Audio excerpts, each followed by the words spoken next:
আসসালামু আলাইকুম বন্ধুরা, কেমন আছেন সবাই? ইনকিলাব জিন্দাবাদ এই শব্দটি বাংলাদেশে বহুল সমালোচিত একটি শব্দ। এই শব্দটা দ্বারা বাংলাদেশে আলোচনা সমালোচনা শেষ নাই। তো আমরা এই ইনকিলাব জিন্দাবাদ এই স্লোগানটি আমরা প্রথম শুনি যখন বাংলাদেশে জুলাই আন্দোলন হলো। সেই জুলাই আন্দোলনে কিন্তু বাংলাদেশের আপামর জনসাধারণ, ছাত্র জনতা সবাই মিলে কিন্তু এই স্লোগানটি দিচ্ছিল, ইনকিলাব জিন্দাবাদ। তো অনেকেই বর্তমানে আমরা এই শব্দটি নিয়ে বিভিন্ন ধরনের আমাদের আলোচনা সমালোচনা করছি আমরা।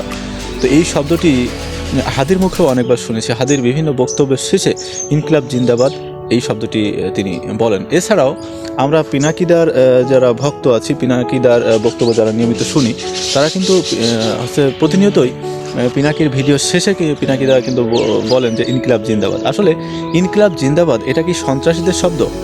এটা কি হচ্ছে যারা আতঙ্কবাদী তারাই কি ব্যবহার করে এই শব্দটা, নাকি এর অন্য কোনো অর্থ আছে বা এর পজিটিভ কোনো দিক আছে, বা এই শব্দের ব্যবহার এবং এই শব্দটি কোত্থেকে উত্থিত হলো এবং এই শব্দটির অর্থ কি, বিস্তারিত এই ভিডিওতে আমি জানানোর চেষ্টা করবো। অবশ্যই পুরো ভিডিও জুড়ে থাকবেন আমাদের সাথে।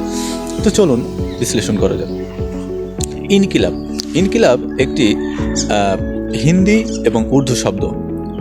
এই শব্দটি মূলত জনপ্রিয় হয়েছে যখন ব্রিটিশ ভারতের আন্দোলন শুরু হয় বা ব্রিটিশ ভারতের আন্দোলন হয়, সেখানে কিন্তু এই ইনকিলাব জিন্দাবাদ এই শব্দটি দ্বারা স্লোগান করা হচ্ছিল। তো তারপর থেকে কিন্তু ইনকিলাব জিন্দাবাদ এই শব্দটি বহুল পরিচিত এবং আস্তে আস্তে মানুষের কাছে জনপ্রিয় হতে থাকে। তো এই জনপ্রিয় হওয়ার কারণ আমরা যদি বিশ্লেষণ করি, এই শব্দটি আসলে এর অর্থটা কি বহন করে। ইনকিলাব শব্দটির অর্থ হচ্ছে বিপ্লব বা পরিবর্তন। কোনো আক্ষরিক বা কোনো বস্তুগত পরিবর্তন যখন সাধিত হয়, তখন সেই বিষয়টাকে ইনকিলাব বলা হয় বা বিপ্লব বা পরিবর্তন। যেমন ব্রিটিশ এবং ভারতের যখন যুদ্ধ চলছিল, সেই যুদ্ধের সময় 1947 সালে মেবি, তো সেই সময় কিন্তু দেশভাগ হয় এবং ব্রিটিশ থেকে সারা বাংলা এবং সারা ভারতবর্ষ মুক্ত হয়। তো সেই সময়টা এই যে ভারতের যে আমূল পরিবর্তন, তারা নতুন একটা দেশ গঠন করলো, অথবা আমরা এই যে বাংলাদেশের মতো একটা ভূখণ্ড পেলাম নতুন করে, তো এইটাই হচ্ছে ইনকিলাব বা এটাই হচ্ছে বিপ্লব বা পরিবর্তন। তো এবার জিন্দাবাদ শব্দটির অর্থ হচ্ছে সফল হোক। আমরা যে কোনো কাজ করতে গেলেই আমরা প্রায় সবাই বলে থাকি যে এই কাজটি বা এই যাত্রা আমাদের সফল হোক। তো এটাই হচ্ছে জিন্দাবাদ, যা এটিও হচ্ছে এটি হিন্দি ভাষা বা উর্দু ভাষা।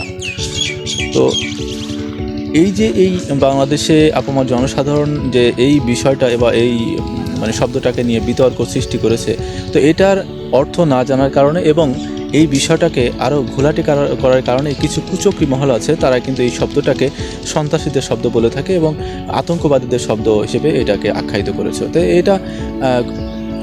এই শব্দটার ইনকিলাব জিন্দাবাদ এই শব্দটার অর্থটা খুবই সুন্দর এবং শ্রুতিমধুর এবং এটা একটা কার্যকরী একটা অর্থ বহন করে, যেটা ইতিমধ্যে শুনলেন যে ইনকিলাব জিন্দাবাদ মানে বিপ্লব বা পরিবর্তন সাধিত হোক বা সফল হোক।